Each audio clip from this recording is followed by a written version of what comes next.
Good morning. Welcome to +1 politics class.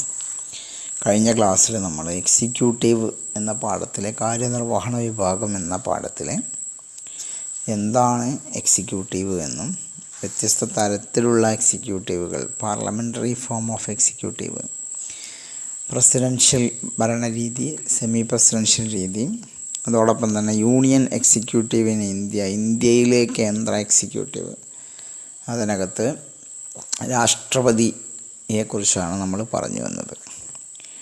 രാഷ്ട്രപതിയുടെ തിരഞ്ഞെടുപ്പ്, രാഷ്ട്രപതിയുടെ കാലാവധി, രാഷ്ട്രപതിയുടെ അധികാരങ്ങൾ തുടങ്ങിയ കാര്യങ്ങൾ നമ്മൾ കഴിഞ്ഞ ദിവസം പറഞ്ഞു.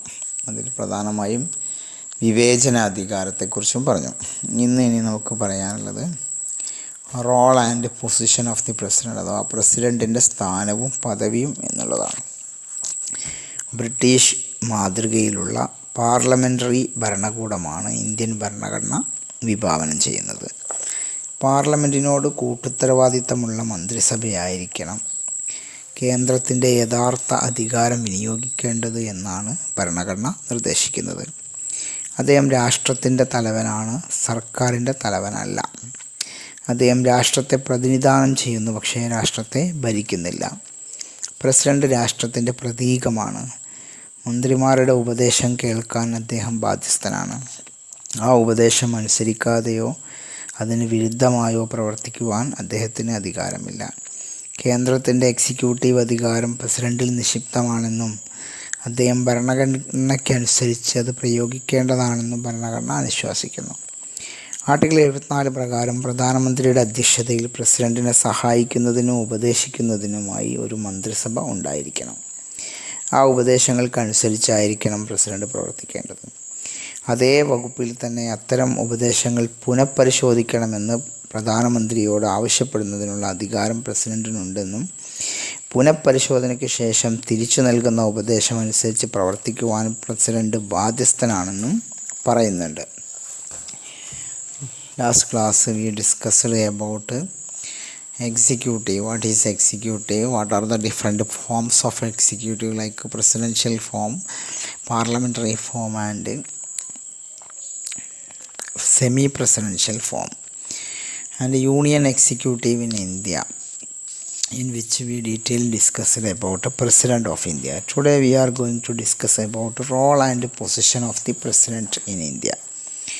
Our constitution has adopted the parliamentary system of government based on the British model. The constitution intended that the real power of the union would be exercised by the council of ministers, which is collectively responsible to the parliament. The president is the head of the state and not the head of the government. He represents the nation but does not rule the nation. He is the symbol of the nation. He will generally be bound by advice of the ministers. He can do nothing contrary to their advice, nor can do anything without their advice. The Constitution states that the executive power of the Union is vested in the President, who shall exercise this power in accordance with the Constitution. Article 74 says, there shall be a council of ministers headed by the Prime Minister to aid and advise the President, who shall, in the exercise of his functions, act in accordance with such advices. But at the same time, article provides that the President may require the council of ministers to reconsider such advice, and the President shall act in accordance with the advice tendered after such reconsideration. Union എക്സിക്യൂട്ടീവിൻ്റെ ഭാഗമായി വരുന്ന vice president അഥവാ ഉപരാഷ്ട്രപതി. ഭരണഘടനയുടെ article 63 പ്രകാരം ഇന്ത്യക്കൊരു vice president ഉണ്ടായിരിക്കണം. സാധാരണഗതിയിൽ vice president പദവിക്ക് വലിയ പ്രാധാന്യമില്ല. പ്രസിഡൻറ്റിൻ്റെ ചുമതല വഹിക്കേണ്ടി വരുന്ന അവസരത്തിൽ മാത്രമേ വൈസ് പ്രസിഡൻ്റ് പദവിക്ക് പ്രാധാന്യം കൈവരൂ. വൈസ് പ്രസിഡൻറ്റിൻ്റെ തെരഞ്ഞെടുപ്പ്. പാർലമെൻറ്റിൻ്റെ ഇരുസഭകളും ചേർന്ന് ഇലക്ട്രൽ കോളേജാണ് പരോക്ഷമായി ഇന്ത്യൻ വൈസ് പ്രസിഡൻറ്റിനെ തിരഞ്ഞെടുക്കുന്നത്. ആനുപാതിക പ്രാതിനിധ്യ രീതിയിൽ കൈമാറ്റം ചെയ്യാവുന്ന ഒറ്റ വോട്ട് സമ്പ്രദായം അനുസരിച്ചാണ് തിരഞ്ഞെടുപ്പ് നടത്താറുള്ളത്. വൈസ് പ്രസിഡൻറ്റിൻ്റെ കാലാവധി തിരഞ്ഞെടുക്കുന്നത് 5 വർഷ കാലയളവിലേക്കാണ്. മരണമോ രാജിയോ നീക്കം ചെയ്യുന്നതോ കൊണ്ട് ഉണ്ടാവുന്ന ഒഴിവിലേക്ക് കഴിയുന്നത്ര വേഗം തെരഞ്ഞെടുപ്പ് നടത്തേണ്ടതാണ്. രാജ്യസഭയിലെ മൊത്തം അംഗങ്ങളിൽ ഭൂരിപക്ഷത്തിൻ്റെ പിന്തുണയോടെ അംഗീകരിക്കപ്പെടുന്ന പ്രമേയം ലോകസഭ കൂടി അംഗീകരിച്ചാൽ വൈസ് പ്രസിഡന്റിനെ സ്ഥാനത്ത് നിന്ന് നീക്കം ചെയ്യാം.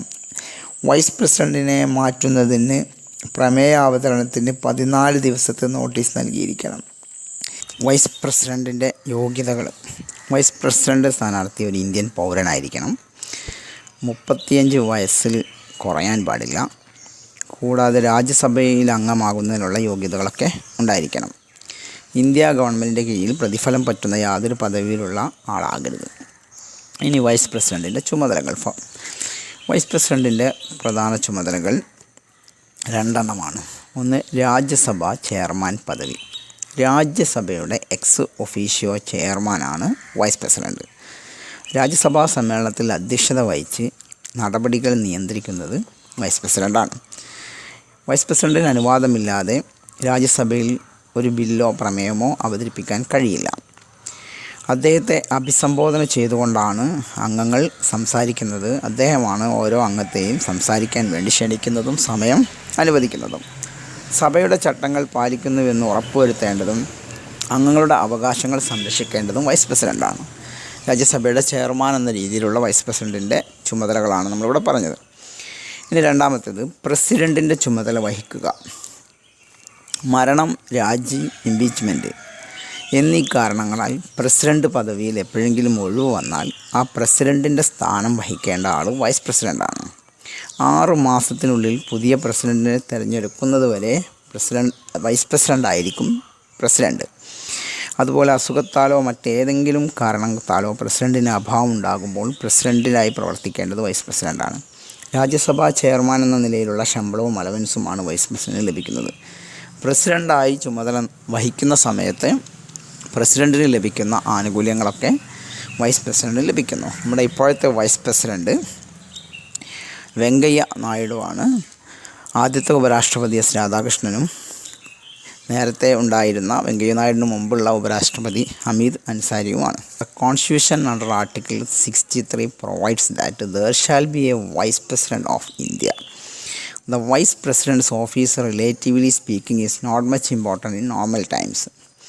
It assumes significance when the Vice President has to act as the President. Election. An electoral college consisting of members of both houses of the parliament, that is Lok Sabha and Rajya Sabha, indirectly elects the Vice President of India. Election is held according to the system of proportional representation by means of single transferable voter. Terms of office. The Vice President is elected for a period of 5 years.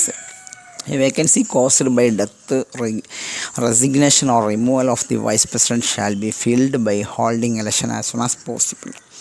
The Vice President may be removed from office by resolution of the Rajya Sabha passed by majority of all the then members of the houses and agreed to by the Lok Sabha.